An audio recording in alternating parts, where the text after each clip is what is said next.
Welcome to the Donnelly Auctions Hour. So glad you tuned in. You can find us right here every Saturday evening from 7 to 8 p.m. on WLS 890 AN. Hi, I'm Susan, and with me today are Randy and Mike Donnelly. We're the owners of Donnelly Auctions out here in Union, Illinois. We're about 50 miles west of Chicago, just off of I-90. We're going to dive into how you can spot some hidden treasures in your own home and potentially turn them into cash by selling them at auction. And as Randy would say, we'll make it fit in your wallet. Hi, Randy. Hi, Susan. And you're right, that is one of my taglines. I always like to say that because so often people have these huge collections, and when you're handing them a check, it's so funny that you've made their whole collection fit on one piece of paper like that and fits in their wallet.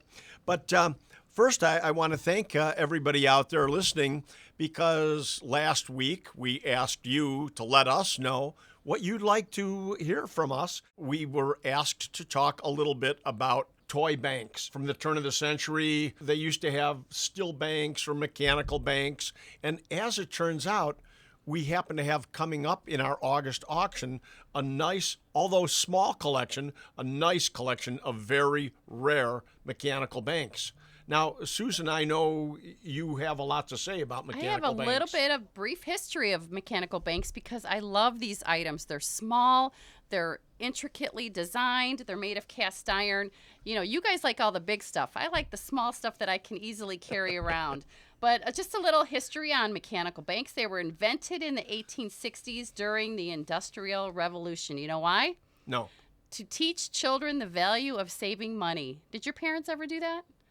Give you a piggy bank? Well, I got one of those big... Since I never saved money, I guess I guess they failed. We had one of those big water jugs with coins in it. I don't even know what to do with all that these days. Can you turn it in or not? But back in the 1860s, that's what they used to teach the kids how to save money. Speaking of which, Mike, do you remember what we had to put our money in? That beer barrel. Oh, there was a beer barrel back there. Oh, yeah. I guess Still our here. father was thinking big because he put a slot in a beer barrel for us to fill with coins. Wait, is there money in there? There's probably still There's money probably in there. money yeah. in there. I'll bet Oh, there my is. gosh. Probably we'll have silver to check coins, that out. yeah. Wow. So some of the top manufacturers of these banks that ran from like 1869 to 1930 are J and E Stevens, Kaiser and Rex, and the Shepherd Hardware Company. And I'm hoping that what Mike is going to talk about come from one of those top manufacturers. How you doing, Mike? Just fine, thank you. Well, yeah, as Randy said, we have some mechanical banks in the upcoming auction. I brought one over here. These actually came from a prominent collector out on the East Coast. We did several of his banks a year ago or something. We like did. that. We sold off the majority of his mechanical bank collection, but he said he was saving the best for last. And He sure did. Tell us what you've got there, Mike. So I brought one over here. It's a pretty rare bank. It's in, I guess, within the top 7, they say, of rare mechanical banks. It's called the Girl Skipping Rope. It was not popular because, number one, it only appealed to girls. And was not, so they cut out half their audience immediately. Oh, wow, that's interesting. Even though it seems that boys were more into the mechanical banks, they made one specifically, one of the few that they made specifically for girls. It didn't go over. That coupled with the fact that it was very hard bank to produce. There's a lot of small, intricate castings. Now, you know, at the turn of the century, I think this bank was patented around 1880. Our audience is at a disadvantage since we're on the radio. A lot of people don't even know what a mechanical bank looks like. Okay, and you can also go up to our website at DonnellyAuctions.com. We will have our trusty engineer over there, Karen, post some pictures of this particular bank that we're talking about. But banks were actually divided into several categories. You had the mechanical banks, which actually moved and did something, and then you had the still banks, which just sit there and do nothing but just collect the money. Both types of banks were made of cast iron. Still banks were more figural things like buildings or animals or stuff like that were popular themes. Mechanical banks that actually work and do something were maybe made of a dog chasing a rabbit or a dentist pulling a tooth. There's a clown on the globe. A clown on the globe, yeah. Doing a headstand. There's over 100 different styles of mechanical banks. And it brought the child a little enjoyment as they deposited their coin because the bank actually did something. They were a little more expensive than mechanical banks. You know, they would sell for, around $1. Which, Wow. doesn't That was a sound lot of money. Doesn't sound like now, but when a man was making $10 a week to go out and spend Right, $1 you have to on spend your money to save money. to spend $1 on your child, it had to be a good present, like a We've Christmas heard that present before. or a birthday present or Okay, something. good gift. Most of the banks were detailed, but not as much as this particular bank, the girl skipping rope. Very highly detailed bank. And again, going back to the casting techniques of the early 1900s or late 1800s, you can see this rope here. It was a very hard piece to cast because it was very thin and very fragile. It was the first thing to break on the bank, or even while they were assembling the bank. This is an early one because this is still cast iron. Later models used the actual brass rope, which was a little more durable on there. This bank is rare because of the fact that there just weren't a lot produced, and they were very hard to make, and it was very expensive. Where most banks were selling for around $1 or under, this was, I think, about $2.50, which was one of the most expensive mechanical banks ever made. I'm glad you brought up when you talk about fragile, because so many people look at a cast iron item and they go, oh my God, it's made of this big heavy metal. And people really don't realize that if you were to drop cast iron, it shatters like glass. Right. It's very fragile, breaks very easy. Very brittle, and the older cast iron gets, the more brittle it gets too. So most of the casting done today is by zinc casting, which is a softer metal but much more durable. So if they would have had zinc casting techniques back then, they would have casted these out of zinc probably. So again, this particular one is very rare. It is in its original paint. It is 100% there. I mean, it is absolutely gorgeous. No breaks or repairs on it. It even comes with the original little crank. What does have a problem on the crank, which has a broken end on the crank, but just finding the original crank with the bank is almost impossible to begin with. And again, condition's always everything on mechanical banks. If they got breaks or repairs, or if they've been repainted, it really, really hurts the value. Coupled with the fact that mechanical banks are so highly reproduced, they're still being reproduced today. And for the untrained eye, they may think they got an original bank, and 99 times out of 100, it's a reproduction. That's how rare good original cast iron banks are. Well, that's an interesting side note there, Mike, because in this same auction, at the end of the auction, when we've got what I would refer to as lesser grade merchandise, kind of a lower value, so to speak, we have mechanical banks that we've actually put together in what we refer to as a box lot, where we're selling Susan? I think I have seven in a lot. Seven banks in one lot. Seven of them, yeah. Because reproductions, just don't have that great a But value. some of them are still highly collectible because people are looking at them for their paint, the mechanics, and the historical charm of them. So. Oh yeah, they're great decorators they're too. great. Items, and they're still made of cast iron, and yes, and if you want to put something on your shelf rather than putting a $20,000 piece on your shelf, I don't know. I would like to put a $20,000 piece on my you shelf. buy it for $10. Yeah. The reproductions. And is that this girl jumping rope now, a mechanical bank? Is that what you're valuing this bank at, or this is a very expensive bank, and the bank market is changing rapidly. I mean, like anything else, there's more collections coming on the market with less people collecting. But this still being as rare as it is still highly sought after. I'm going to go out on a limb and say, this is going to go somewhere. Go high. I'm going to say 20 to 30,000, and it could go for very much more. But I'm going to put a conservative estimate on it because this bank is that rare. And just to repeat, you did say that you believe there to be less than 10 of these banks known. 10 originals in this condition, yes. Mm-hmm. Wow. And we have thousands of bidders online, so around the world. So all it's going to take is two people to fight over this particular item. We'll see. We'll definitely have realized prices after the auction on this one. Yeah, and this is one thing collectors are looking today for, the rarest of the rare. Most people who do collect these have several. They're just looking got for a the nice one they're collection. They want to missing. upgrade Yeah. their collection. So, this is definitely a piece to do that. We have a few others in there, too. I think we have the racetrack bank. We have the cat and mouse bank. We have I think it's the teacher with the cat bank. So there's a few other really good rare ones, Yeah, right? he held back the best for the last. Have you seen the roller skating bank? I have not seen one. Okay, That's supposedly the rarest of the The rare. rarest of the rare. It's sold for a jaw-dropping $160,000. I'm not sure of the year. I need to look that up. Wow. Karen will get that for me. But the interesting part of that sale is that the skaters on the bank didn't even have skates on their feet. Wow. Oops.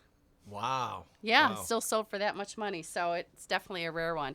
But I think we've got something great here coming up in our August auction, August 16th. And if you do have anything at home you want to send us a picture of that you want to see whether it's old or not, We can tell from a photo. absolutely. Send us a photo at DonnellyAuctions.com. Better than that, send it to consign at DonnellyAuctions.com. That's CONSIGN. Just send us a photo.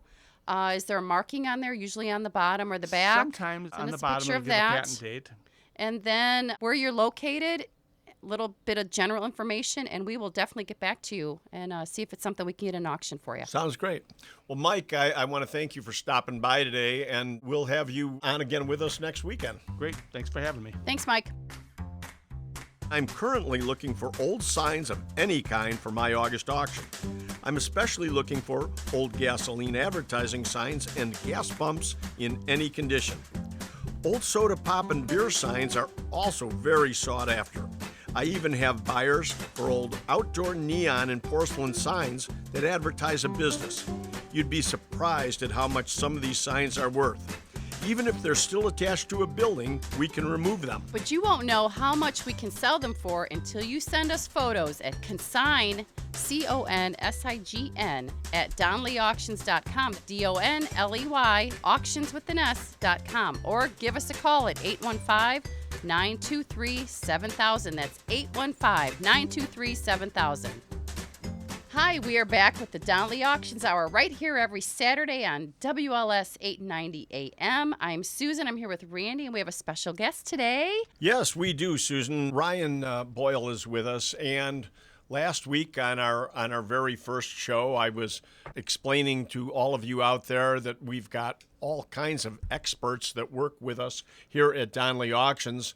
And so our first few shows, today being our second, I thought we'd bring in some of our experts to introduce them to you, and so you can kind of hear from them and find out what we at Donnelly Auctions are looking for. Ryan, again, thank you for coming into the studio today. And Ryan, I always tell everybody that you're an expert in three fields, coins being one of your strongest suits, coins, but sports memorabilia is big in your knowledge area, along with toys. Yep. Mike was just here earlier today talking about mechanical banks.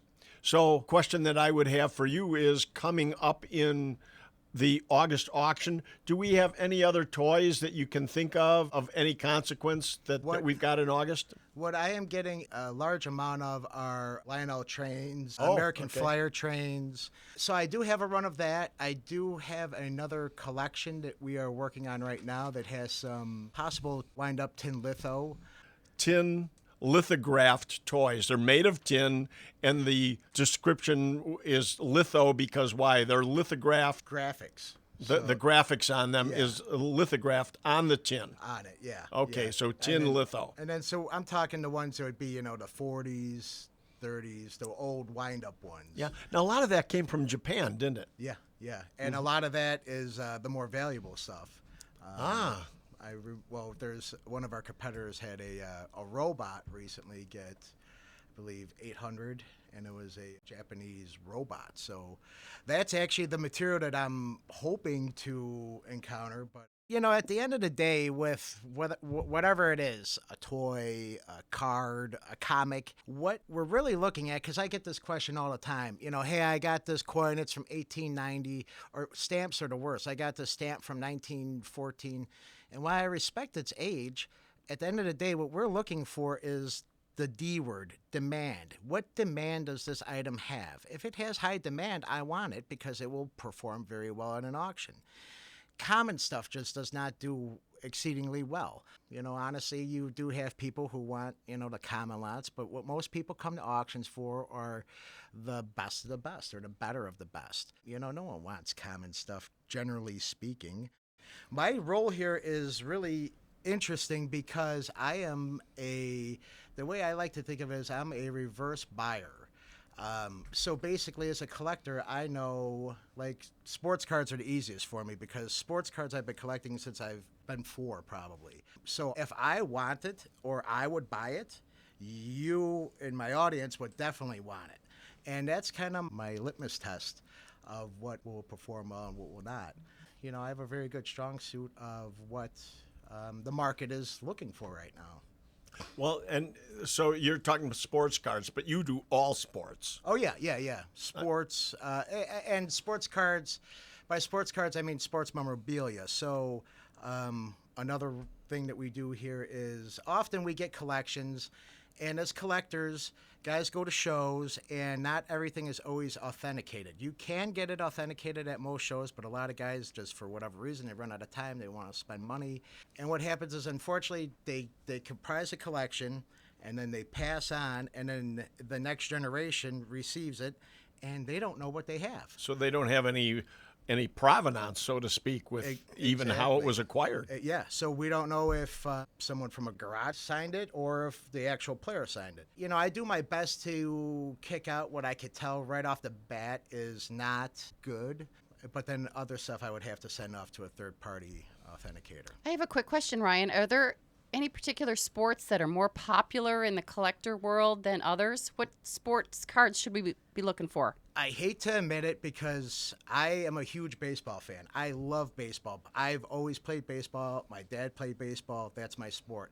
That was the number one trading card for many years, and it's still argued, but honestly, most realists would admit that it's basketball now. NBA good to know. Vintage basketball is probably the hottest. Really? right No, now. I would never Vintage would have thought that. Boy, I'm glad you're bringing that up. And it is shocking because it's when you think about it, you know, everyone thinks about the Mickey Mantles and the Willie Mazes and all that. And that's what I love. That's what I grew up wanting and collecting, but it expands. That's amazing. Now some of the hottest cards are in the 2000s. They would have Jordan autographed inserts. So even though Jordan, it's not a rookie card and there's what makes it valuable is his autograph, and it's a low run. So pre-COVID, those cards were getting, $900. Post-COVID, today, I could probably get you $8,000, $9,000, $10,000. Wow, they've gone up that much in that short a time. That is That absolutely when he was incredible. with the Bulls or his college career? No, when he was with the Bulls. When he was in the Okay. middle of his, towards the end, but he was, 2000s. So that's what makes those really valuable. I mean, obviously his rookie is exceedingly valuable too, but everyone knows about his rookie, and that's what I offer is my knowledge as a collector. You go to anyone, any generalist is the Michael Jordan rookie. Anyone could tell you that, but who's going to tell you that? No, the insert with the autograph, you might have 5, 10, 15K there. And Right. that's what I offer as my personalized service. Every collection that I take in, I handle as if it was my own. I market it as if it was my own. And that's what I love my job. I mean, it's great. And you're very good at it, by the way. Very Yes, good at you it. are. Yeah. But Ryan, I know we're talking kind of specifically about cards here, but when we talk about sports memorabilia, to our listeners out there, they need to know that we're not just looking for cards, because obviously I see you all the time bringing in baseball bats, footballs, helmets, jerseys. You just sold a pair of gym shoes worn by Michael Jordan. I mean, so what else can you tell our audience? Yeah, 'cause I that you're want looking everybody for? running to their attics and garages and in those hope chests right now looking for these items. Anything Michael Jordan game used is hot. Our last auction, we sold a pair of game used Jordan shoes, and I think they paid $16 for it. 16 what? 16 large, 16,000. 16,000. Yeah. 16,000. I wish I had another 16 truckload big of ones, those. yeah. So anything Michael Jordan, especially if it's game used or it has his autograph, is extremely hot right now. But, anything autographed, Joe DiMaggio is still hot. I prefer the vintage, personally. I love vintage. I'm 45 years old, so I gear towards that, but I still do collect modern. My wife will tell you I can't go to any Target without walking past the sports cards and grabbing a box and another $30. It's what I do. I'm pretty sure that's not what she sounds like. Andrea, I know that's not your voice. Okay, well, we'll bring her on as a guest, and she can tell us even more about Ryan. Ryan, how long have you been with us? I believe about 5, 6 years now. Wow, that's fabulous, because you've been an integral part of the growth and operation of Donnelly Auctions, and we love having you here. But when we originally brought you in, it was for coins, wasn't it? Yeah, yeah. So let's talk a little bit about the coin industry as a whole. You know, I keep hearing commercials on the radio for bring us your coins to coin stores, to coin stores, to coin stores. And I'm not telling anybody out there don't do it by any means. That's not the purpose of that comment. But on the other hand, what's the advantage to bringing your coins to a coin auction instead of a coin store? Well, number one is that we are running items and letting the market truly determine its value. If you go into, and let me rewind, my background is that aside from collecting sports memorabilia since I've been about 5, I work professionally at one of the larger Chicagoland coin shops. So I have buying experience, reselling experience. I know the whole ins and outs of a coin operation.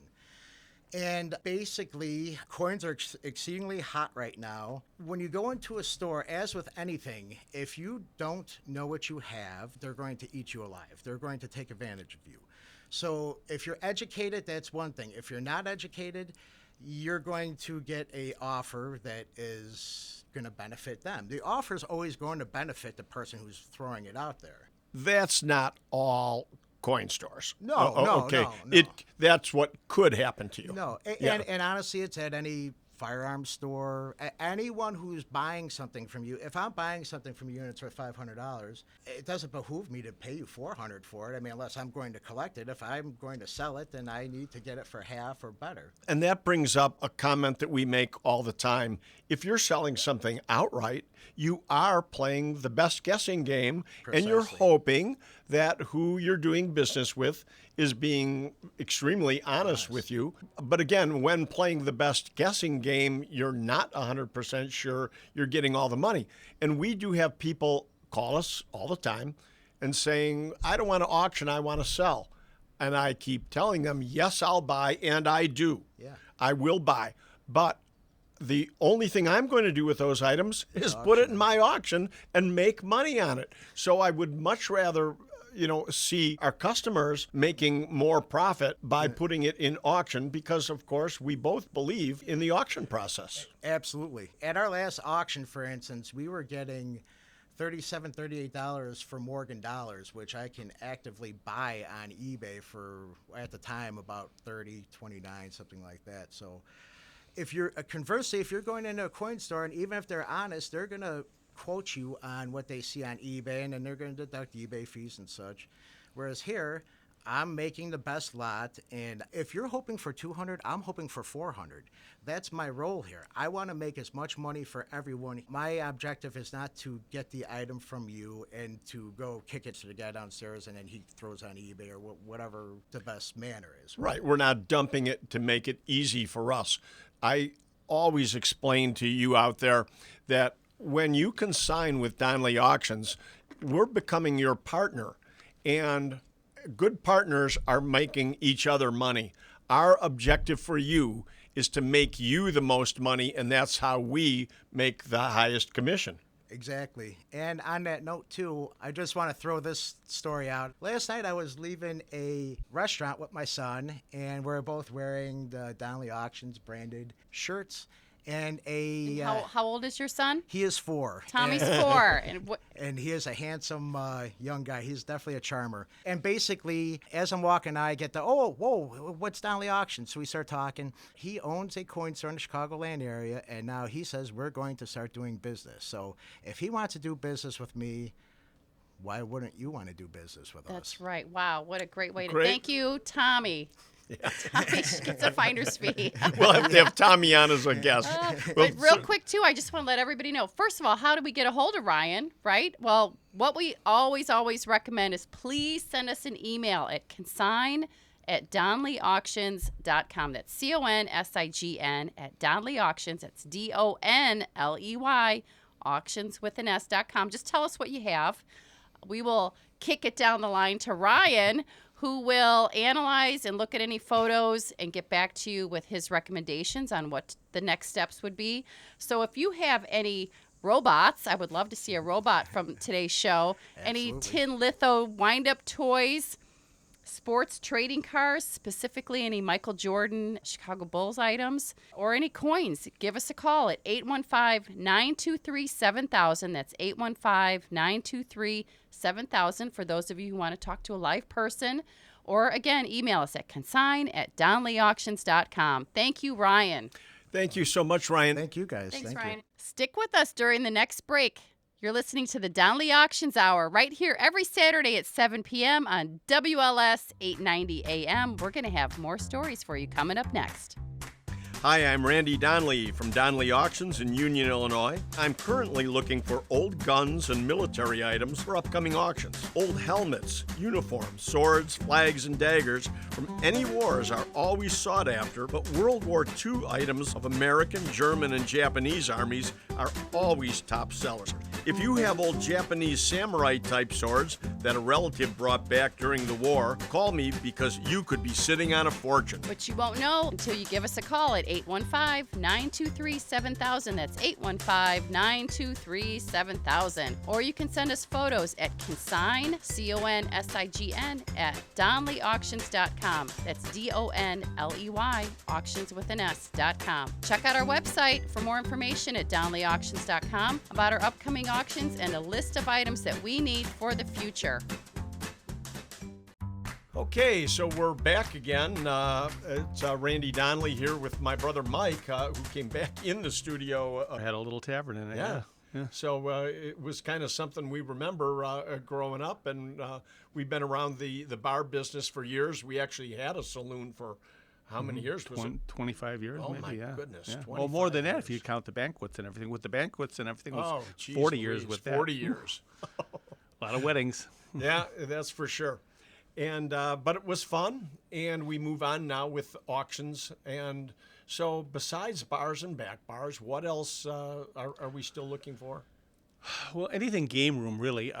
It's funny because back in when we were kids growing up, back in the 50s and early 60s, it seems like everybody had their basements fixed up as bars. They had slot machines in there, they had bars, they had jukeboxes down there, they had bowling machines, pinball machines, all that stuff. But you know, Mike, it was that World War II generation. What had happened is the whole nation went to war, and all our guys, all our young men went overseas to fight, and did so. And those who were lucky enough to come home, when they came home, they decided they were going to party. Yeah. And boy, everybody did, thank goodness. And they all had their, like you say, their little basement bars.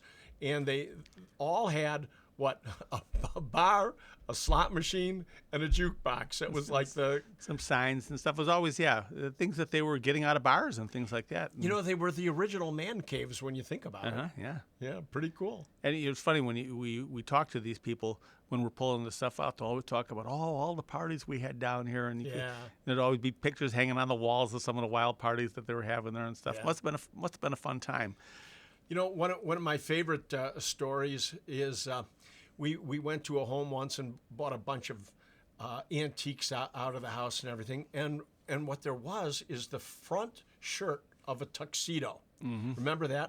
With all the autographs on it, and this came out of Berwyn, Illinois, of all places, and it had all the autographs. And who was the famous boxer at the time? I think Jack Dempsey, wasn't it? You're right.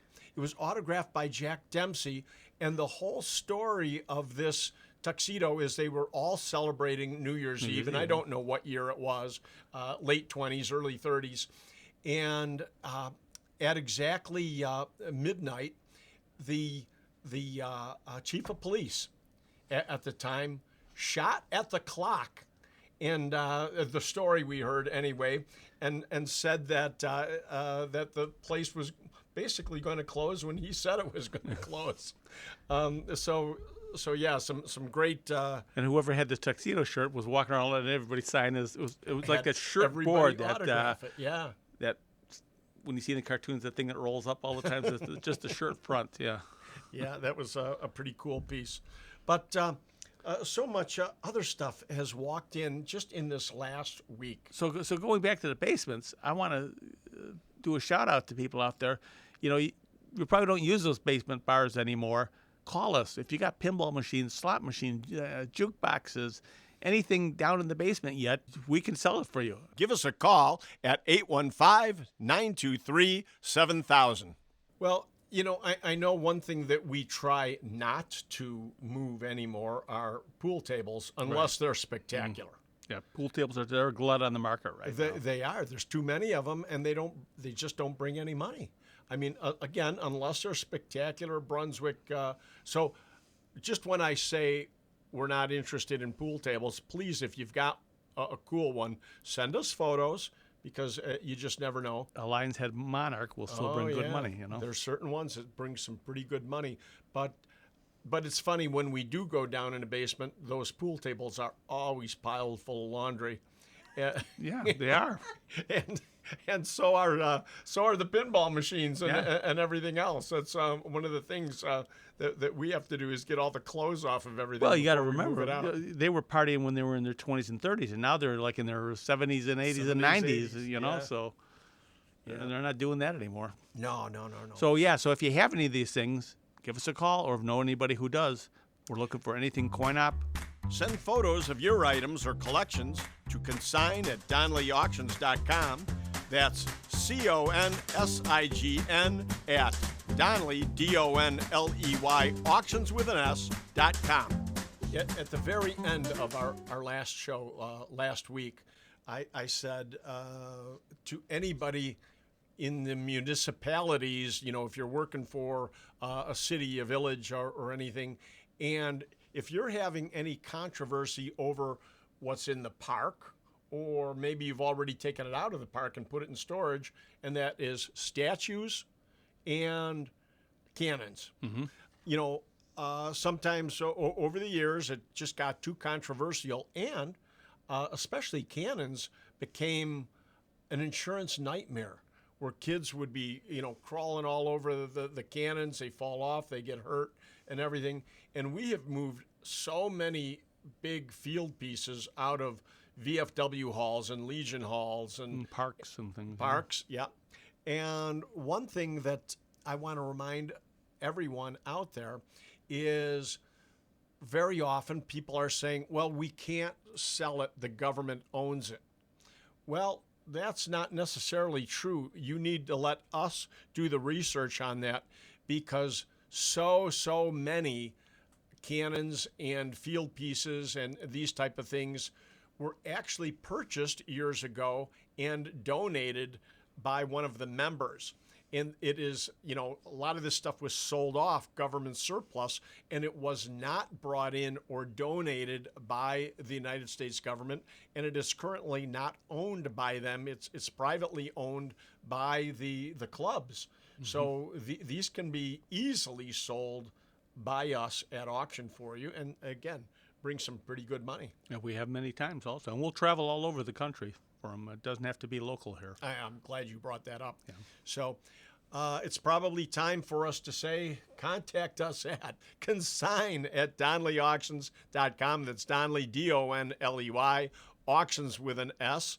And you can also call us at 815-923-7000 and let us know what you have. Send us photos. Always easiest way to get started. If you have items that you think you'd like to auction with us, easiest way is to get us photos sent via email to consign@DonleyAuctions.com.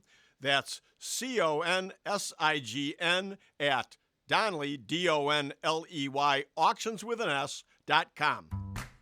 Hi, I'm Randy Donnelly from Donnelly Auctions in Union, Illinois, and I'm currently looking for old signs of any kind for my August auction.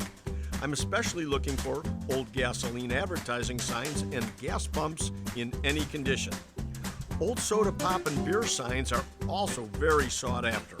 I even have buyers for old outdoor neon and porcelain signs that advertise a business. You'd be surprised at how much some of these signs are worth. Even if they're still attached to a building, we can remove them. But you won't know how much we can sell them for until you send us photos at DonleyAuctions.com. That's consign@DonleyAuctions.com. That's our email, DONLEY, auctions.com. Or give us a call at 815-923-7000. That's 815-923-7000. Now, earlier today we had Ryan in the studio here, and he was talking about items that he's looking for, and by he I mean we at Donnelly Auctions, and that is coins, always coins, and paper money too. Mm-hmm. A lot of paper money brings some pretty good money. Sports cards, always sports cards, and sporting memorabilia of all kinds, and of course he's into antique toys. What's on your plate, Mike, that you think we should be telling all of our listeners about to consign right now? Well, there's actually so many collections out there. One of the things that I specialize in is antique photography, whether it be cameras or images. You know, images can bring lots and lots of money. I had one once here. Some lady consigned the gold mining group, where they actually had the nugget with the picture of the guy who had gone out and out west, and the whole history of that, with a photograph of the daguerreotype of him wearing a vest where you could plainly see the nugget on his watch chain. Was it on the watch chain, or wasn't it a stick pin? No, it was a watch chain. Was the watch chain? The watch chain was all made of nuggets. So it was quite a beautiful piece. That was such a lot of provenance with it. That brought, ensemble. I think, like, I don't know, $10,000 something. It was crazy. Yeah. But so any good images, early images, especially if they have a story that goes with them. You know, if they're just plain images of, you know, family or something like that. Good outdoor photography is good. So you just send us photos of what you have. Take a picture with your phone. You mentioned photography, Mike. What you didn't mention is in your former life, you were a projectionist in the movie theater business. Projectionist theaters, yeah. So. And you're always looking for motion picture equipment, especially the early hand cranked projectors. Projectors and cameras. And so much of that early Western Electric sound equipment is bringing crazy money. Yeah. Western Electric was the first company actually to produce amplifiers that went in movie theaters when sound came out in 1929. So some of that early Western Electric equipment is just gold, absolute gold. A quick story I want to tell everybody out there. I was in Michigan, and the gentleman had a sound rack, a big steel rack with early Western Electric equipment on there. And I called my brother and I said, Mike, this is so heavy. I said, do I really need to take this? I said, I just don't know. I said, the owner thinks this thing could be worth $10,000. I said, I don't see it. Do we really have to move this? And what did you say? Do not leave it. I said, do not leave that place without that. Oh, I was so mad at you.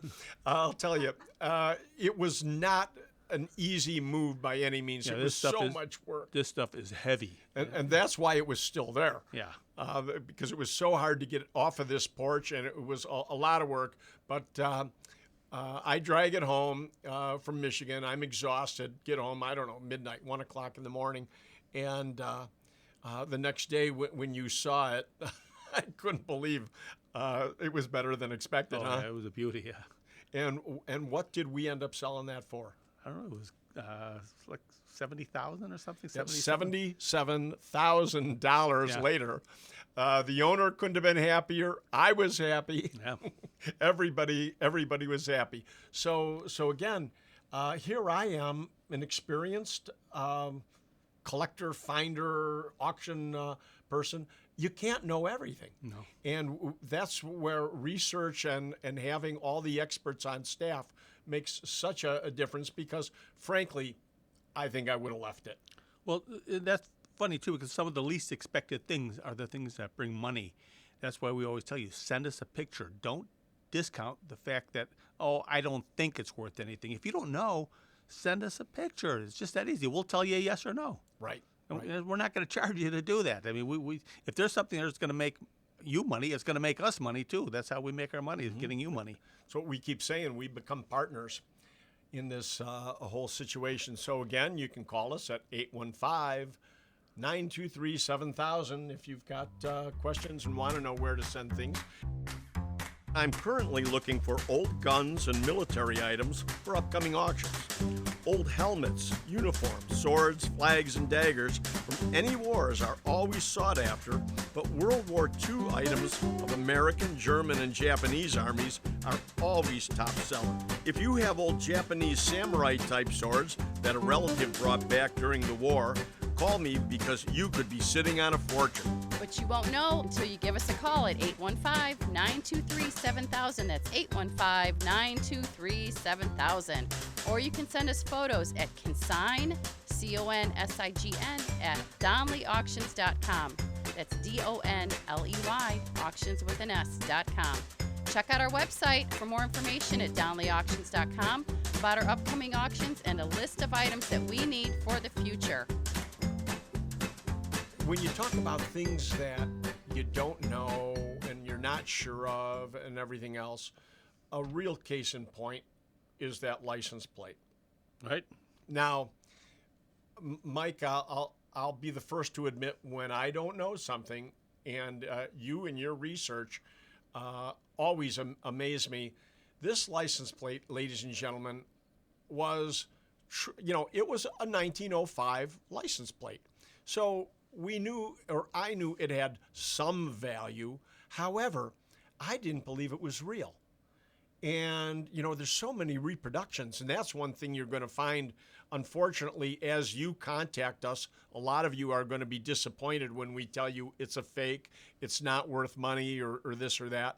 And that's the way I felt about this 1905 license plate, simply because it was made of aluminum.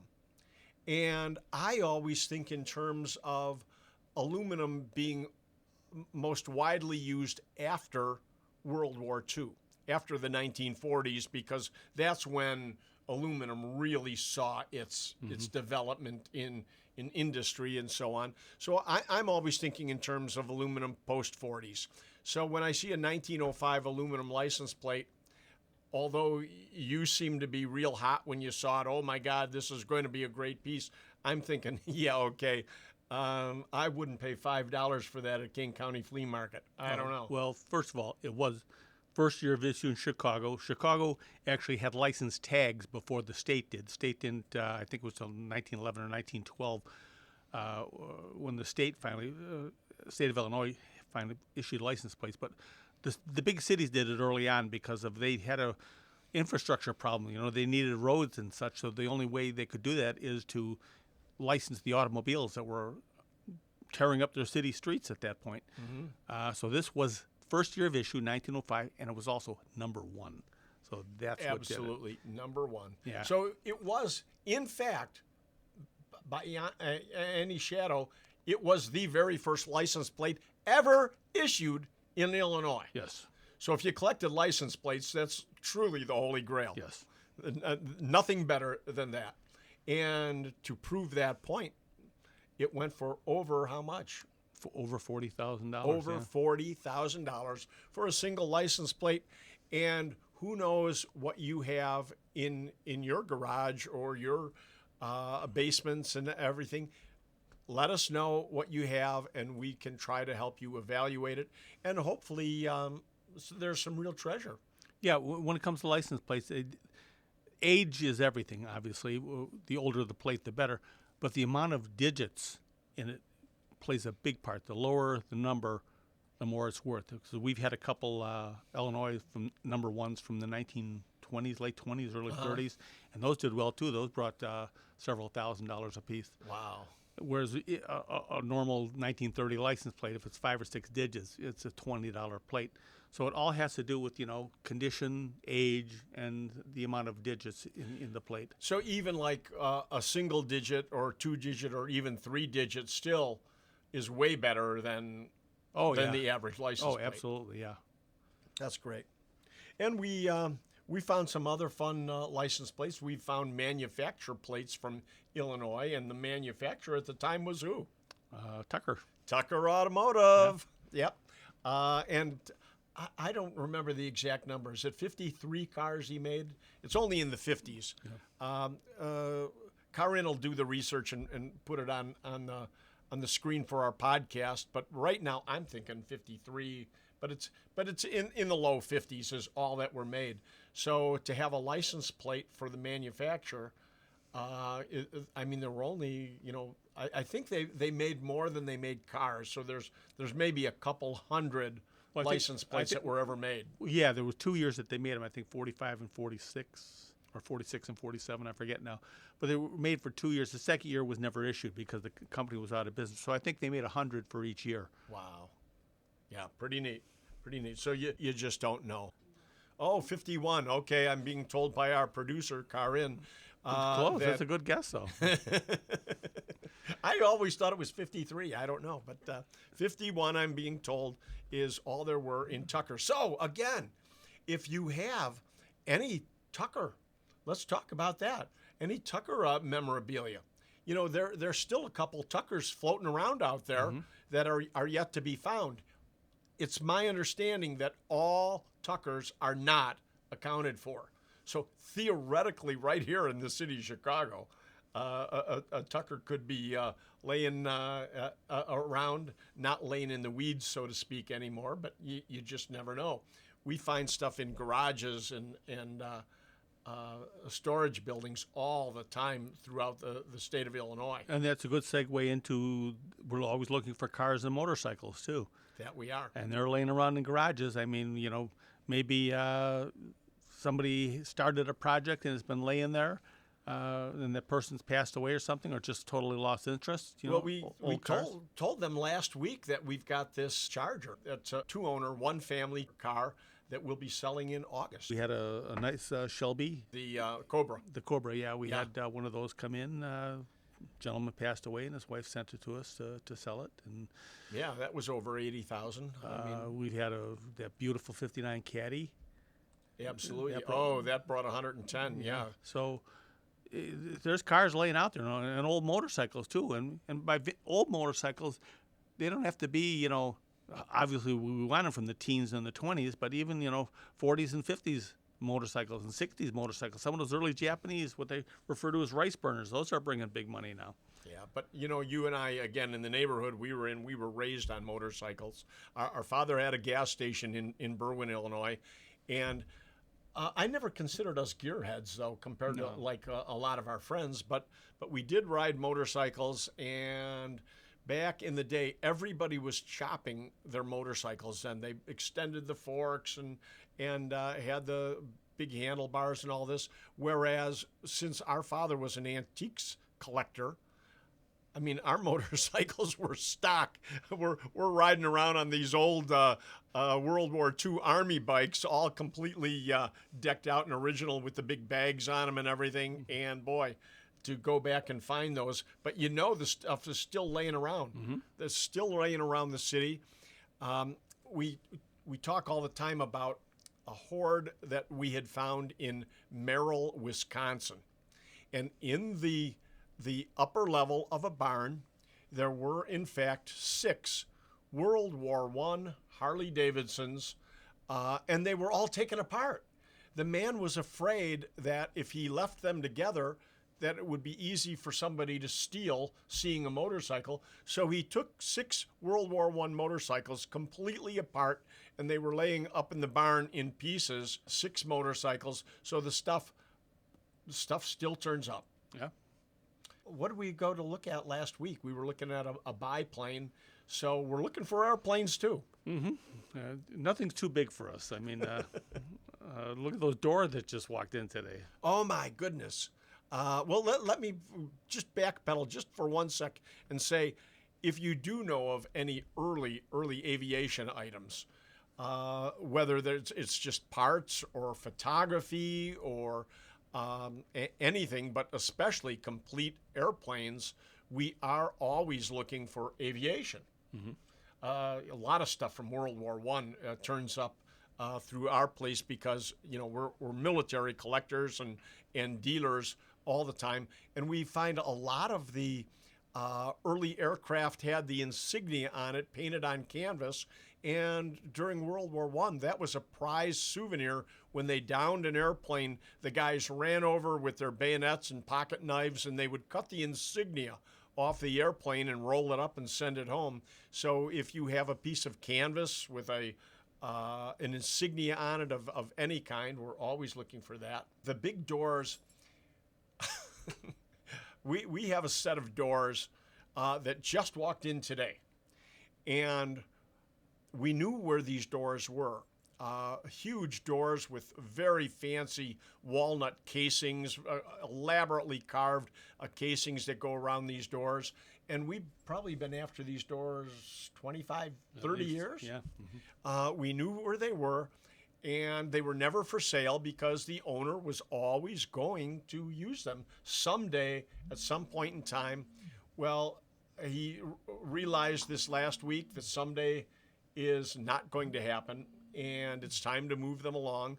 So after all these years, we get the call of come and pick up these doors that you guys have always wanted, and we're going to be auctioning them off. Probably not until the October auction. October one, yeah. Yeah. So what we always want to be careful of with your merchandise is that we've got time to promote it. You know, one thing we won't do is sell your item short. You know, it's always important to us to promote it so that we can get you the most money.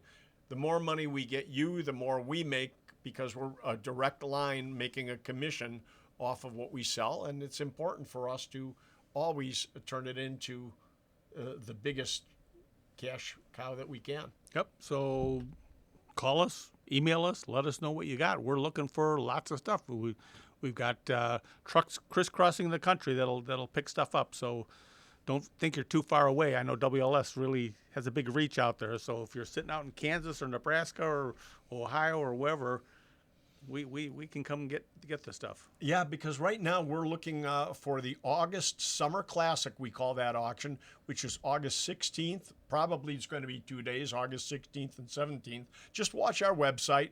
You'll see everything that's going on. And actually, our radio show that we're talking on today, we turn into part of our podcast. So if you want to meet Mike and Randy and Susan, for that matter, and all of the people that talk on the radio show, look on our podcast. You'll see who you're talking to, and hopefully you'll give us a call and we'll be able to talk to you in person. And as always, I'd like to thank our producer, Karen Grady. And for now, I'm Mike. And I'm Randy Donnelly, and we'll see you at the auction.